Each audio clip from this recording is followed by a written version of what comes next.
What do you do if you live in a place where your money is suddenly worth almost nothing? And every day, because of wild inflation, it's worth even less. Here is a billion-dollar bill from Zimbabwe. This bill is a $100 trillion bill. Yet this isn't even worth a penny today. Venezuelans don't yet have currency that's that worthless, this worthless, but their money shrinks in value every hour. Businesses don't even want to take the local currency. So what do some people do to survive? They use Bitcoin. Bitcoins are transferred directly from person to person via the net. Sending Bitcoins is as simple as sending an email.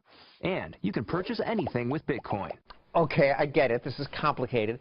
How can I on this TV show possibly explain this abstract currency? Well, let's turn to Bitcoin Girl. She's a Bitcoin girl. She doesn't care that I can buy her pearls. But maybe someday when my public key creates a brand new cryptocurrency. What?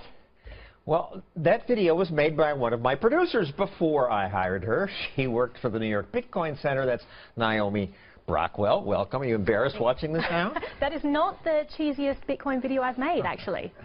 Well, before we talk about that, to connect this to hyperinflation in Venezuela, we'll go first to Reason Magazine reporter Jim Epstein, who went to Latin America to observe how people use Bitcoin to survive. So, how? There is a growing community of Venezuelans who are using Bitcoins to buy food from Amazon.com and Walmart. But how do they get it? There are all these import bans. There is a whole industry of courier services in Miami that basically you have your Amazon package shipped to their warehouse in Miami, and they bring it over on a boat or a plane and deliver it right to your door.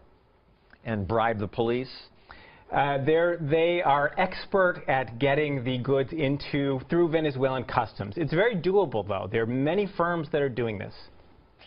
Okay, Naomi, Bitcoin, what is it? It's a currency that the government can't control, so it's incredibly valuable for people, especially those in Venezuela, who have a dictatorial regime. I think that a lot of Americans dismiss it because we just don't have as much corruption in our government. Though, I must say, I bought some, and it's my best investment. It's gone up in value from $100 to $700. And I bet you wish that you bought more. But that's the point. It's in the U.S., it's people like you or the two of us that will buy Bitcoin and be interested in Bitcoin. But in Venezuela, they're using Bitcoin because it's practical. It's putting food in their cabinets. And one reason it's practical is they can mine their own Bitcoins because of another stupid government subsidy? That's right. They're turning socialism against itself, which is that mining for Bitcoins is a process, in effect, where you turn your electricity into currency. And here you might not make much money at all doing that because electricity is expensive. In Venezuela, the socialist government basically doesn't charge for electricity.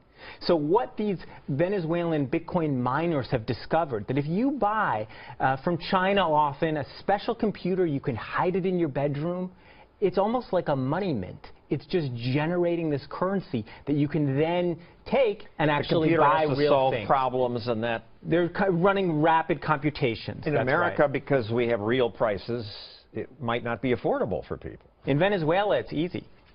And Naomi, you say that compared to these, Bitcoin is a way to escape government. What do you mean? Well, definitely. Bitcoin is a currency that isn't controlled by government at all, so you're able to skirt regulations with it. Now, in America, you see people using Bitcoin on the black market because they can escape regulation. You see them buying mainly drugs. But in Venezuela, these people are also escaping regulation, but their black market consists of groceries, of basic medicine, of things for their survival. It's currency that runs on the internet. It doesn't run through the bank or your credit card company. And that's how government controls currency, through the banking system, through the traditional financial system. With Bitcoin, you don't need the traditional financial system, so it's almost impossible to stop. Yeah, and right now, I mean, you see the Venezuelan government, they put a cap on the amount of money people can access from their own bank accounts. That's their own money, but the government How much they can withdraw per day. Exactly, they can only access $5 of that. But if you had all your money in Bitcoin, you'd be able to access all of your money at any time. A commercial for Bitcoin. Thank you, Jim Epstein and Naomi Brockwell. Next.